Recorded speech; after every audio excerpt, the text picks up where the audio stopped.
We have a guest today, and, well, one of these guys you know quite well, an old friend, and he's been a frequent guest on the show, talking about a lot of different things. He did a solo record not too long ago during the pandemic. Of course, an original member of Anthrax. We've talked about his paintings, all sorts of stuff. My old friend and fellow Kiss fanatic, Charlie Benanti, is here. Good to see you, Charlie. What's up, Ed? How are you? Good. And also joining us, and he just reminded me, it's been 4 years since we spoke, but from the band Klassik 78, Tom Higgins is here. Tom, good to see you again, man. Good to see you, Eddie. Thanks for having us. Sure, we're saying this, see you, because as you can probably hear, we're doing this over Zoom because we have a total of 3 people joining us, making up Klassik 78. Also joining us, and sideways on the Zoom is, at least on my screen, he's sideways, is Joe McGinnis. Hey, Joe, how are you? Great, man. Thanks for having me. And sure thing. I'll try to get this camera situated. It's all right. It's only audio, really, but we'll look at you sideways if we have to. So I guess we should start, and I guess, Tom, we'll start with you. Who wants to take... I mean, I've been explaining to my audience about Klassik 78 and what it is and how it started to some degree, but you would be able to do it, I would think, way better. So what are the origins of this, and when did you get the idea to do a band of essentially a band that makes brand new original music, but that sounds and is very much inspired by 70s Kiss? Where did this come from? Well, around 2009, when Kiss was getting ready to release Sonic Boom, there was all the chatter about how it was going to kind of be a callback to the 70s vibe and whatnot. And then they started releasing little clips of them in the studio, little teasers. And I got to thinking, I've been playing this music since I learned how to play guitar inside and out. And it never occurred to me to ever write a Kiss tune. I've written original songs for myself and other projects, but I'd never ever thought to write a Kiss tune. So just as a fun creative exercise, I actually put down some ideas and focused and concentrated and put down a rough Gene vocal, put down an Ace vocal, and played them to my friends. And my friends were like, "Are these demos? What is this?" And then I was thinking, my buddy Rory was a drummer, major Kiss fan, a friend of mine for coming up on 40 years. I thought, hey, Rory, if you and I get together, we can find a guy to sing like Paul. Let's record some of this stuff and just release it out there and just see what happens, just as a little unique tribute to the sound they used to make that nobody makes anymore, and just see who salutes.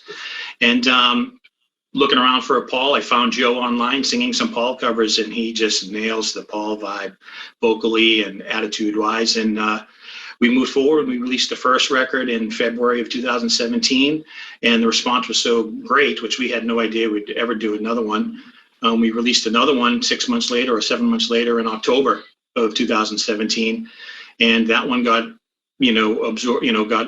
embraced by the Kiss fan base and rock 70s rockers, and after that last one, our drummer Rory, he just wasn't feeling connected to the sessions, and he wasn't having a good time. And we've been in bands for 10 years. I've always been the manager. I've always been doing all the tasks that nobody likes to do, but I'm doing it to get the ball down the field, that type of thing. And then when it comes to the music side of it, because I'm doing all that stuff and kind of being the musical director, after 10 years, that stuff kind of, runs its course eventually.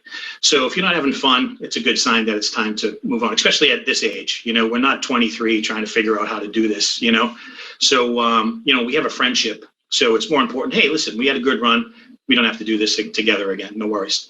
And then I thought maybe if we do this again, I'll have to need another drummer. And then took a year off, spoke to Joe for a while off and on. And,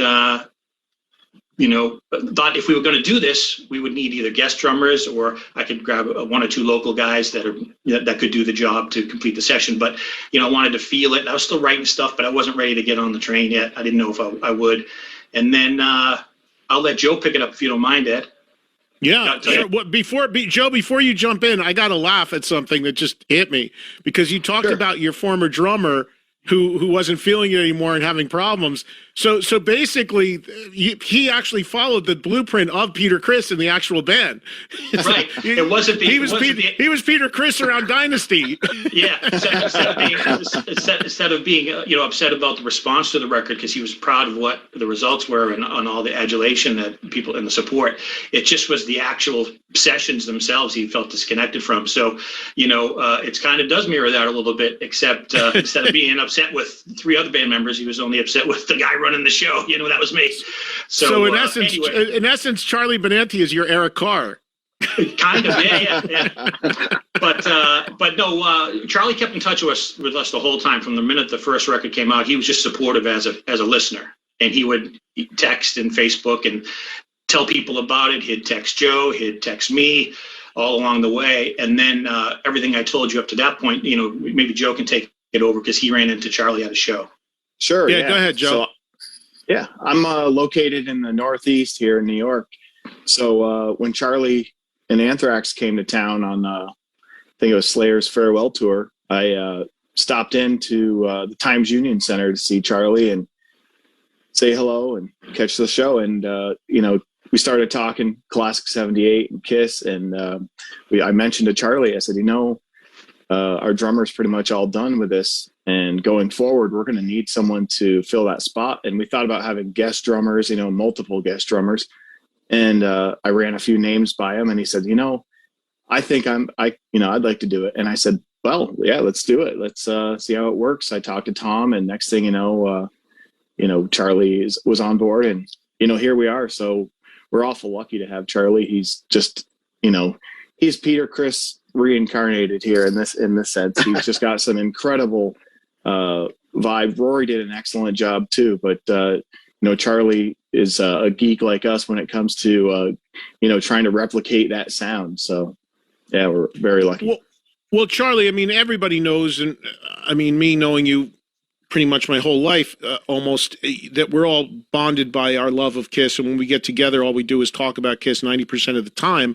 But for you as a drummer, you can play anything, we know that, but this is getting into a Peter Criss vibe and playing music like this, radically different than what you do in Anthrax, obviously. So beyond the fact that you're playing very Kiss inspired fun 70s rock, I would think stylistically it's fun for you to also channel that and do something totally different than what you do in Anthrax. 100%. The key to this whole thing was the sound, the style, the way I set up the kit. I set it up as Peter would play so that it was challenging for me not to be comfortable playing the kit that I usually play. So I wanted it to, I just wanted it to be that way so that the flow, and then, like I said, channeling Peter would almost be like, it would just come natural at that point. The sound of the drums, I made them sound like Rock and Roll Over, that sound. And man, just went for it. And just had a lot of fun with it. That was the key to this whole thing. It was transporting myself back to that time as if I was in the studio with them. You know what I mean?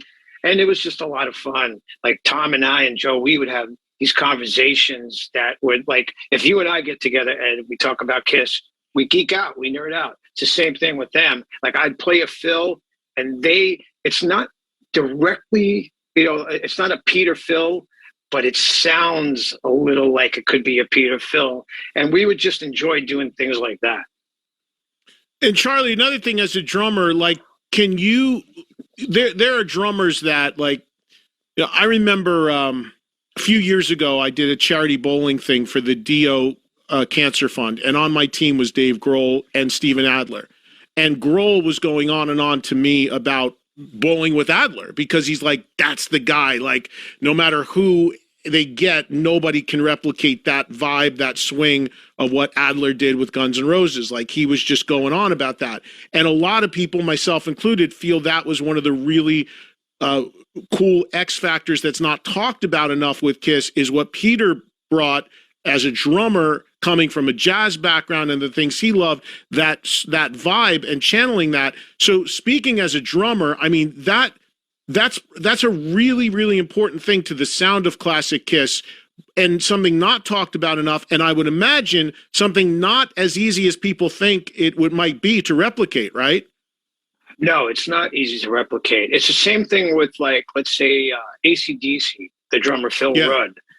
If people think when they hear AC/DC, it's simple, but you try and play that, you try and lock in to that.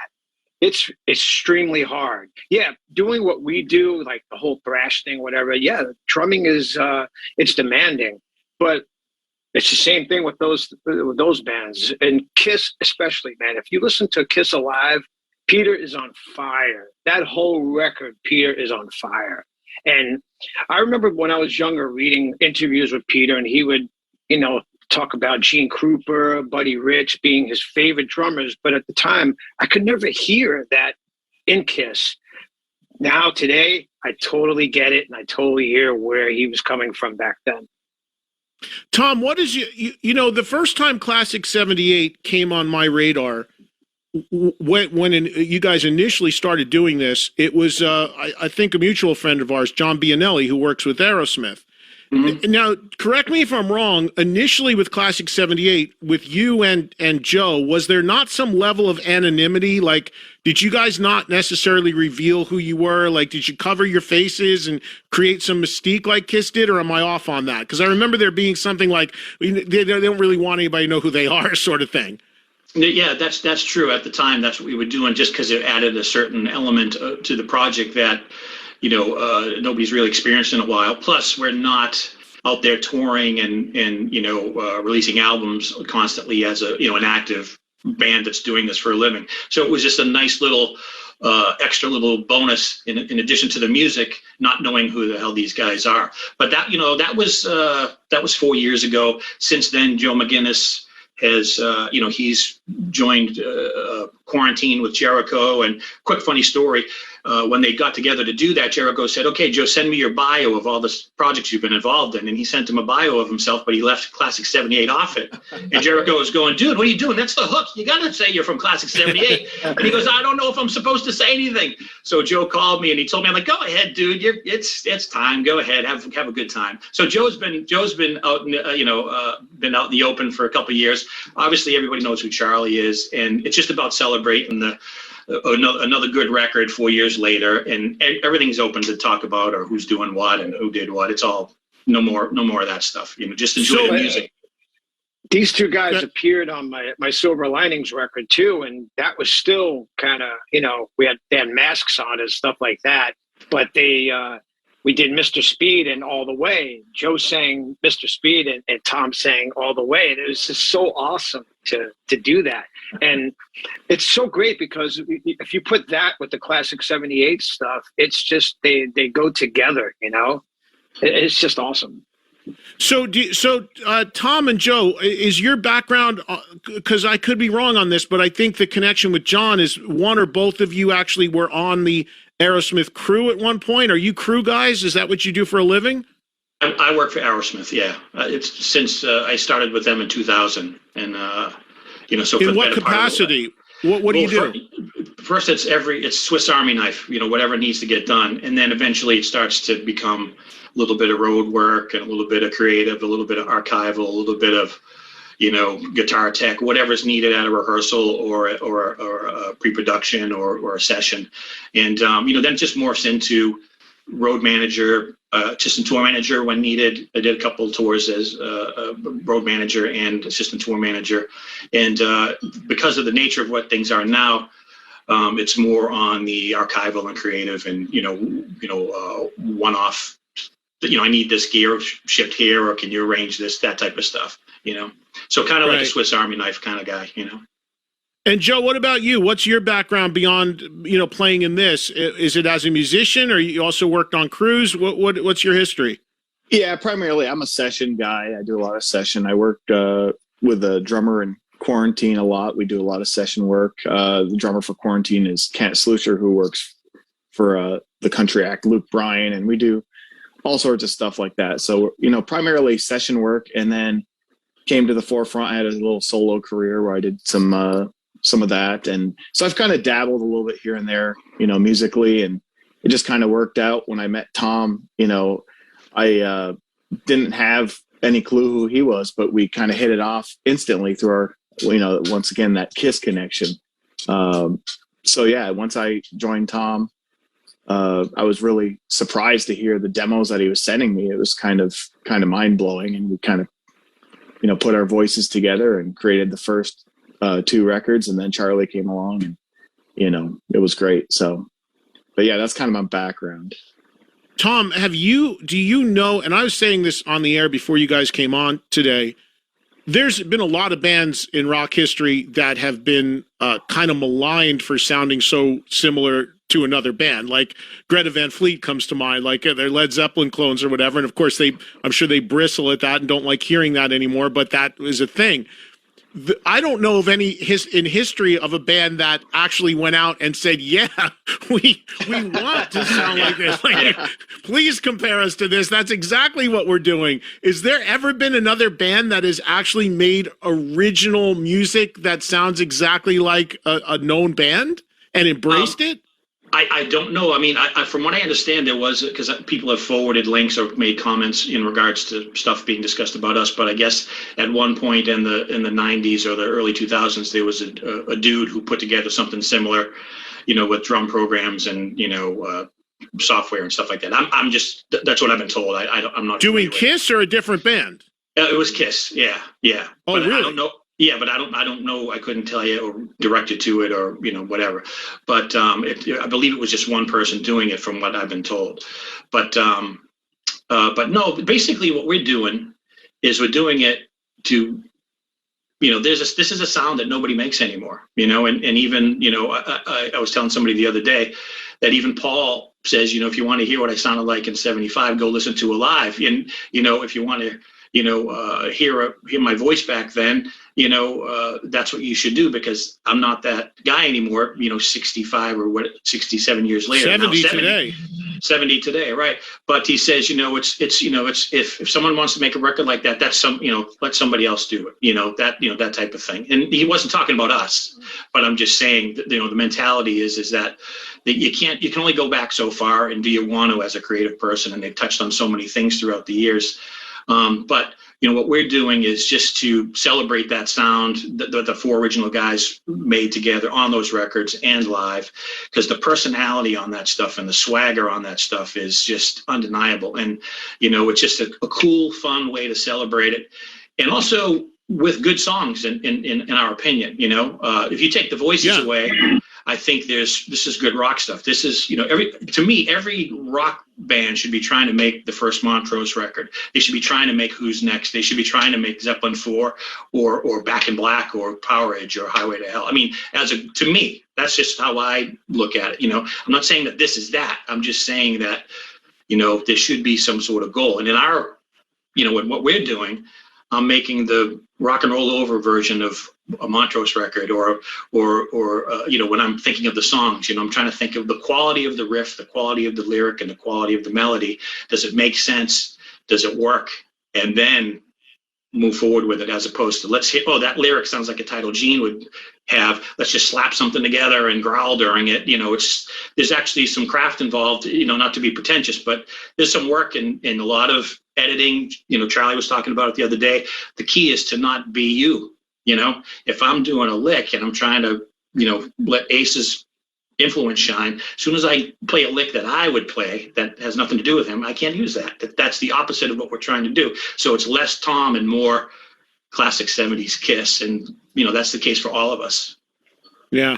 A lot more things I want to ask you guys about. I got to hit a commercial break. If you can hang with me for a couple minutes, we'll come back and we'll talk some more with Tom Higgins, Joe McGinnis, and Charlie Benanti, the new guy coming into Klassik 78. Certainly not a new guy to this show, but a new guy in this band. More with these guys. And before we go, you're hearing some of their music going in and out of commercial breaks, but you will, before the end of the show, I'll play you an entire song from their upcoming new album, Phantoms, and you can hear exactly what we're talking about. And if you're a Kiss fan, it's going to blow your mind. And even if you're not a Kiss fan, if you just love, as Tom was saying, that really cool sounding 70s classic hard rock, it's super cool stuff. We'll come right back with more with the guys in Klassik 78 here on Trunk Nation on Volume right after this.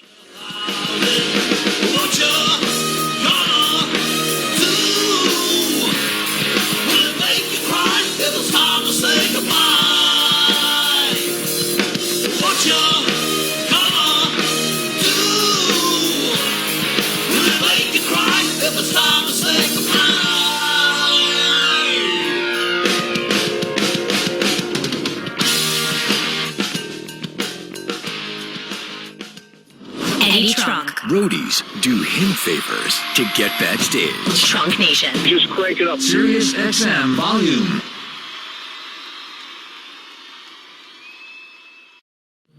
Trunk Nation! With Eddie Trunk. That's where I learned about Led Zeppelin and Jimi Hendrix and Cream and The Who, and that's where I became a Kiss fan. SiriusXM I've always been a fan. volume.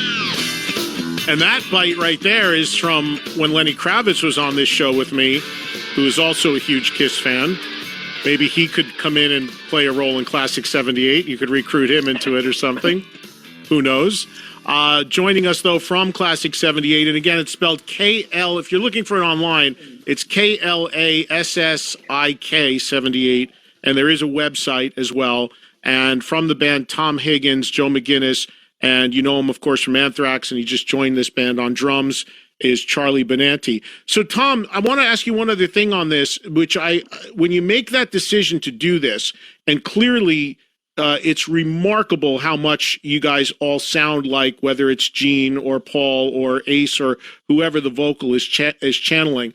When you start to do this and you think about doing this and everybody tells you how well you're capturing that, the initial knee-jerk, I would think, would be, let's do a tribute band. Now, we all know there's a million Kiss tribute bands out there. Did that ever appeal to you, or was the idea always, hey, I want to take it a little different. I want to actually do original music inspired by, because I would think, I travel around the country a lot. Some tribute bands are bigger than the actual bands these days. So there would be an appeal to maybe do that. And that would be a hard thing to resist doing. Did you wrestle with that? Did that ever come into your head?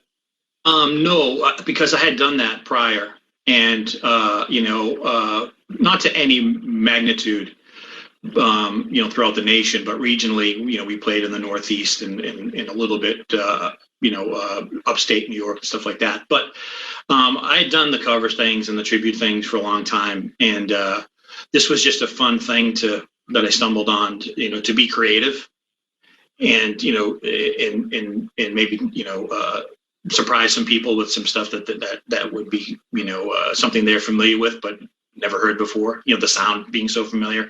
So the tribute thing had already run its course for me, prior to then, or the cover thing.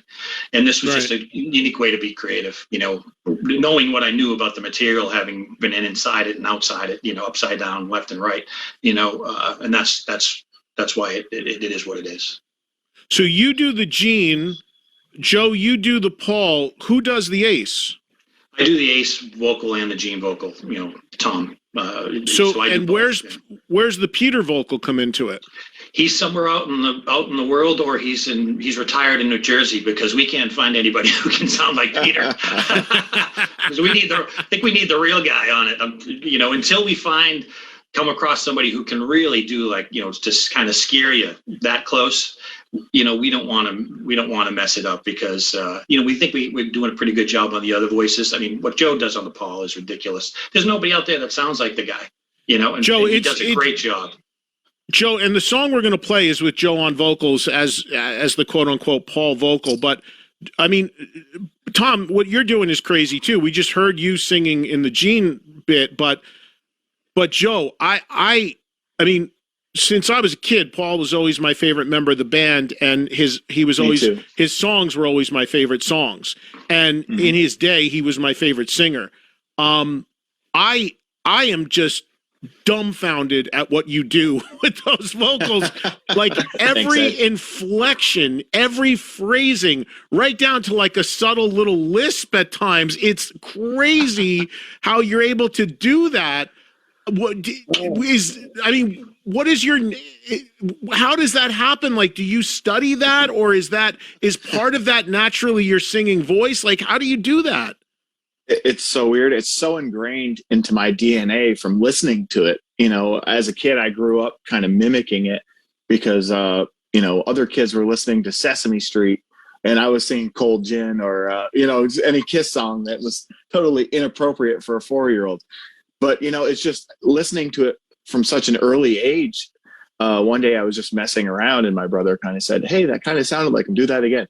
And, I never thought about it after that. And it kind of came to a point where it was kind of comfortable for me. And when Tom reached out to me to do this, I didn't have any confidence in myself. I'm like, boy, I didn't think it was that, so once I applied myself a little bit more, I kind of got a better feel for what I was going for. And, that early New York accent that Paul had, kind of really shines through, up till about, 79, 80.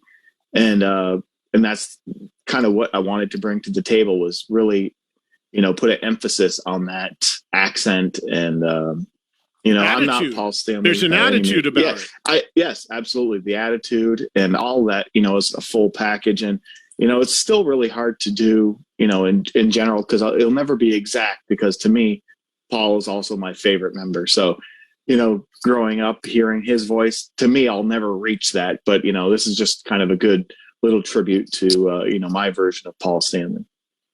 Joe, did you ever do a Kiss tribute, like a full-on Kiss tribute in your career? It's funny. I got really close to doing one. I had a lot of offers, and especially now of people that say, "Hey, would you want to say it?" But I never got to do that. It does sound like fun, but just haven't experienced it just yet. Yeah, it's really remarkable, and you guys are going to hear it here in a second. We'll play a full song so you can understand what we're talking about. I'm curious about this, and I'm going to go around the horn. And since we just left with you, Joe, we'll pick it up with you. What was your first Kiss album, and what was your first Kiss live show? Because you guys both look like you're a bit younger than Charlie and I, so I'm curious about that. Well, I bought it on cassette. It was my mother took me to the store, and I bought Love Gun, and I absolutely, just the cover alone was incredible to me. And then when you listen to the songs, their personalities, you could almost tell who sang what. My older brother was into Kiss, so I went to the store trying to be like him, and then I got hooked on it. So, how old were you when you got Love Gun? I would say maybe 5 or 6. I remember it. Okay. Being in the store. But yeah, my first show, I didn't get to see them until Psycho Circus. I believe it was. Yeah, okay. So I totally missed out on all the good stuff as far as the early days. But it was nice to actually see the original 4 together. Right. That's what I was going to say. Tom, where did it start for you? For me, it was both the Alive album and Destroyer. Older kids in my neighborhood, very tight-knit neighborhood. All the houses are so close together. They were just loads of kids, and the teenagers were playing this stuff on the corner, and with their portable 8-track, and they were playing Destroyer, and the Alive album was on deck on the curb. And I was looking at the photo, and they explained to me that this is the people making this sound is these guys with the makeup on. So that was my first experience. I was hooked. And then because everybody had the records, I didn't actually have to go out and get any. The first record I actually owned myself was double platinum, but I had heard everything. And, my friends had the stuff, and we would, borrow it and all listen to it together. So I was all in. And that was 76 when I first discovered that stuff. And then my first show was Animalize, that was so you saw the non makeup was the first thing. Yeah.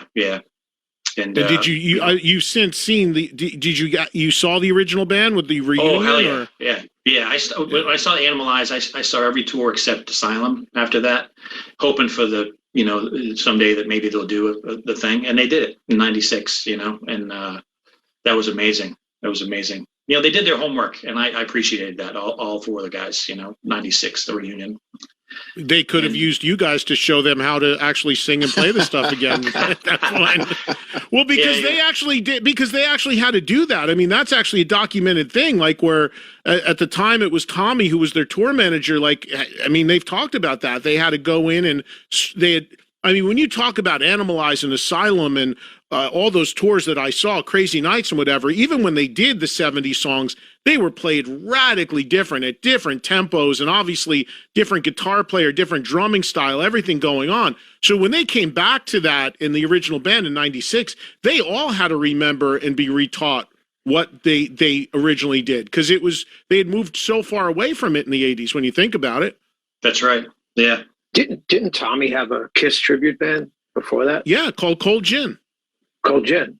And he had to sit with Ace and teach him how to play the songs again, basically. Yeah, So I mean, there's a classic line, not to stir the pot that I, I love to stir, but there's a classic line where I asked Ace, I had Ace on my radio show, and I asked him about that process, and he said to me, he goes, yeah, he goes, fucking Tommy was in a fucking Kiss tribute as me. And as far as I'm concerned, he still is. Meaning what he does now. Oh my goodness.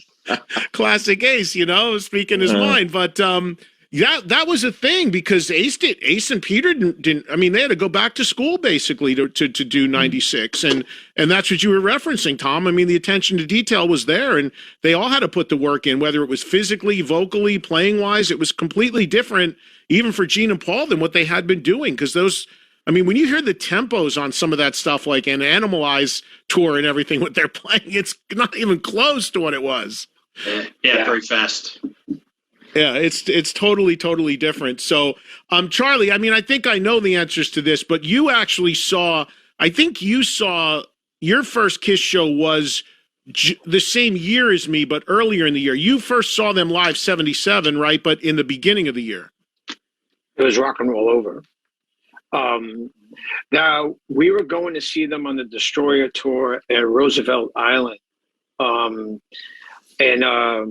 Roosevelt Stadium, you mean? Roosevelt Stadium, yeah. Jersey City.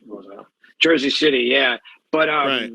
unfortunately, my sister got married that day, so I was really pissed at her for doing that to me. Unfortunately. Priorities, even at that age. I kid. But yeah, so the first time I saw them was the Rock and Roll Over tour. That was mind blowing, and that was it, man. It's like I want to do this for the rest of my life. But yeah, I mean that's just what Kiss does to you. You either succumb to it, or you're one of those people that just go, "Oh, I hate that." But if you love Kiss, you love Kiss. That's the thing. So yeah, I was hooked back in the early days when I heard "Hotter Than Hell." But the first record I ever bought from them was "Alive," and that record was just mesmerizing. Like you would just put yourself there. You know what I mean? Reading the book, it was just awesome. I miss those days. See, Tom and Joe, it pays to be old farts like Charlie and I. We were there in the 70s. I know you saw we all were the only good we were stuff. only like 12 or 13. I saw a guy with a shirt once that said, "I might be old, but think of the cool shows I saw." I'm like, yeah, I That's guess right. we're in true. that category now. Hey, I'm curious also, when you guys started out and you were doing this as an anonymous thing, and this would be for Tom or Joe, was there anyone that heard this and because of the anonymity thing thought you were like, did you hear stories out there that people thought you may have been this person or that person from an established band or even somebody from Kiss? Like, was there any of that swirling around that got on your radar? I didn't hear any of that. Joe, did you see any of that stuff? I did. Sometimes I would look at the Klassik 78 Facebook page or whatever, and I would see some of the comments and people saying, "I heard, such and such," and they would throw ridiculous, claims out there that it was Gene and Paul or on any of the YouTube videos that we put up. People would comment and say, "I heard this was Tommy Thayer's project," or any number of ridiculous things. But it's funny when it comes out, and then you have Charlie Benante. So if someone guessed that, you were right. That's true. I didn't even think about that. Has this landed, I would imagine by now, that it's landed on Gene and Paul's radar? Has there been any feedback from them about this? It has, and through our mutual friend, Chris Jericho. Jericho was doing a podcast at Paul's house, and after they were done recording, Jericho told me he got up and he showed him the Kiss pinball machine, and then he took out a Klassik 78 CD and said, "Have you heard this?" And Chris said, "No, I haven't." And so to this day, Chris reiterates that story, numerous times every time we talk about that. And he says Paul was, really impressed with my vocal, which was just mind blowing to me, being such a fanboy, to hear that was just pretty awesome. And I believe Tom heard something about Gene listening to it, right? Right, Tom? Yeah. When Gene was doing solo shows, he had his solo band, and those guys, someone turned them on to Klassik 78, and then they played it for Gene on they had a bus ride one afternoon, from the hotel to another town, a couple hours away, and they played it for him. And then they shot us a note saying, "We just played your stuff and it totally blew Gene's mind." He loves it, and that's cool, And then I subsequently got feedback from Paul, not directly, but to our mutual friend Johnny B, and he appreciated the novelty of it, the enjoyment of hearing that sound. He thought that we did a good job reproducing that style and the production value, and he got a kick out of hearing his voice back at him, or hearing the personalities of the different guys in the band, and he was very kind about that. And then Not the new one. It wasn't the new one, though. The first batch. But that was, I haven't heard anything since then. Not that I need to, but that's the only knowledge that I know about it. I need to hear that. Charlie needs a call from Peter Criss right now about the drum playing, the drumming on it. Immediately. We should get it to Peter. I'll gladly get it to Peter for you guys, no problem. Yeah. I mean, and Ace for that matter. I can get it to the two guys that'll talk to me. I can get it to them, no problem. So. Yeah, everybody keeps saying that the Ace songs, because it's an Ace song in every release. Everybody says, "Oh, the Ace has to do this. Ace has to do this Ace song," And I imagine he might have heard something by now, but I don't have any confirmation of that. Has there been Klassik 78 live shows yet? No. You've not done a live show. No, we haven't, but it's not something that we would avoid doing. It's just that, it would need to come from a promoter or an agent with a scenario that makes sense. And now having Charlie involved, he's doing this for real, this is what his life is, going out and touring, and he's got his band Anthrax. So, if the situation was right and the proper scenario came in for a festival or for a run of dates, I mean, who knows? We could be doing a run of dates with Fozzy for at some point, because of his love for Kiss and Joe's friendship with him, or stuff like that, a festival, some sort of Kiss event. We just need to be right. And, the most logical thing on the world would be the Kiss cruise. I mean, that would be the no-brainer of no-brainers if, the next time they do one, to put you in there. Joe just got the right way. We're almost done, and Joe just got sideways for us. He's no longer sideways. Welcome, Joe. Oh, thank you. We're doing this on Zoom, so Joe was sideways the whole time. That's why I said that. But yeah, something like a Kiss-related event, a cruise, a convention would clearly be the no-brainer. Yeah, we haven't got any of those. The fans have suggested things and have knocked on those doors on our behalf, just as fans without our knowledge. But we haven't received any offers or calls from, Doc's office or from Sixth Man, the cruise folks or anything like that. And that's fine. But those are, that would be something that, would certainly make sense in terms of being the target audience. But again, that would need to be a right situation for them, but also for us. We're not going to, the four of us aren't going to go into a cabin and share a cabin for 5 days. That's that's not right. Of course. You know what I mean? Yeah, no, of course. And that's that's the kind of stuff they do when they pull in the bands to fill in the schedule. It's a lot of these guys are jammed into a room together, getting paid $500, total to split. Yeah. I only got a couple minutes here because I want to make sure there's time before the show ends to play an entire song.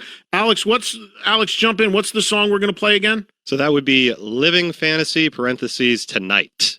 Right. That's with Joe on vocals as AKA Paul Stanley vocal, which is just going to blow your mind. But before we let you guys go and play the song, tell everybody about the record that this comes from. Now, the album, which is your third and your first with Charlie on drums, is called Phantoms. Saw the cover. The album cover is very Kiss-like, extremely cool. When is this available? How can people hear it? It's not on streaming yet. I know physical is coming. So what's the rollout? Where should people go to keep up with what's happening with this? We released the album on January 6th as an album download. You can get it on Amazon worldwide, and you can get it in the iTunes store worldwide. It's not streaming. It won't be available for streaming at any time. We have CDs that are being put together right now that we will have in hand sometime in February. And once we have them in hand, we're going to let everybody know so they can hear about it that same day and buy it that same day. That's what we do when we release the records. We announce it, and it's available right away. None of this 5 months in advance shit. And that's one of the things we can do because we're not part of the model that's out there right now. So, that's the scoop. Regarding all of that, you can go to Klassik78.com. You can go to Facebook, Klassik78. Again, Amazon and iTunes Store. And then one more thing, the artwork is done by Claudio Bergamin. He's up in Northern California, major KISS fan, talented guy. Gave him a buzz, bounced a couple ideas back and forth, and he just ran with it. And he did a hell of a job. So the album's Klassik78 Phantoms. It's the first album in 4 years, and we're just celebrating this cool sound that those four guys made, having a blast. And there will be it's vinyl. Okay, so but I'm a CD guy all the way, so hold me a CD, please. So Klassik78.com. If you want the record now, you can download it from Amazon or, as Tom said, iTunes. And then next month, physical CDs coming, and then at some point vinyl. Which, of course, a recording like this and what you're channeling would certainly scream vinyl. And make sense there as well. So that would be really, really cool. I hope that all the formats have trading cards in them, decals, and big booklets for merch, and maybe a snappable love gun and some tattoos. We think we could get that going or what? I'm sure we'll figure something out. Well, guys, it's great to talk with you, and I'm glad you're doing this again. The record sounds great. I have it, and again, I have so many KISS fans in my audience, and I mean, there's no way you couldn't like and appreciate what this is and where it's coming from. So good luck with it. I'll make sure I get the word out when the physical's available as well, and we'll let you guys go. I'm going to go to a break, and then when we come back, I'll play for the entire song of Live in Fantasy, so everybody can hear in its entirety what Klassik78 does. It's pretty amazing. Good to see you guys. Hopefully see you soon, and thanks for coming on. Thank you, Eddie. Appreciate it. Likewise. Thanks, Ed. All right. Thanks, Ed. Talk to you. Charlie, see you. Thank you. All right, there they go. Klassik78, everybody. We'll take a break. We'll come back. We'll wrap up the show, maybe squeeze in a call or two, time permitting, and give you a song from the guys to close it out on this Thursday. Right after this on Trunk Nation on Volume. All right, so the guys in Klassik78, I held them here through the break because I was just thinking about it. We're about to play their song, and who better to set the song up than the guys that made the song? And to me, I mean, as I said during the interview, I've always been partial throughout KISS's history to the Paul songs, and even that continues, obviously, even with Klassik78, because Charlie's like, well, play any song you want, and I immediately went for a Paul-sounding song, which to me has elements of everything in it. And this, to me, and tell me if I'm crazy, this has a little bit of the 78 solo record vibe to it, which is one of my favorite, if not my favorite, of the 4 solo records. Super underrated record. But even the way this starts, it almost feels like It's All Right or a little bit in that vein. So Joe, am I off on that, or is that what you were going for? No, you're absolutely right. Very 78 solo record from Paul, and a little bit of Destroyer in there, a little bit of Love Gun. And like Charlie was saying, what were you saying, Charlie, about the Raspberries, right? It just reminded when Tom sent me the song, it immediately thought of like the Raspberries, and I just thought of Paul's solo album. And the key to the song is the snare drum, because the snare drum is very reminiscent of Christine 16. So to me, this song is a cross of Paul's solo album meets Christine 16, and everybody on this song just gave it 110%. This is probably one of my favorite songs off this record. Yeah, and the Raspberries were a huge influence on KISS and Paul and me personally. They were really my first ever rock band I heard, and I love the Raspberries, one of the great power pop bands ever. So you'll hear that in KISS, and of course through that in this as well. All right, let's play it for everybody so we can hear it in its entirety. Again, this is Klassik78. It's not KISS, it's Klassik78. Living Fantasy is the name of the track on Trunk Nation. My God, thank you for taking me back to 13 years old, because it's just mind-blowing. I'm sitting here, if you see me on Zoom, I'm smiling ear to ear like a lunatic, because it just blows my friggin' mind. It's like I grew up with this, but it's not it. It's like it's hard to even process, but it's friggin' great. Congrats, guys. It's really, really cool. Again, Klassik78. Go to Klassik78.com.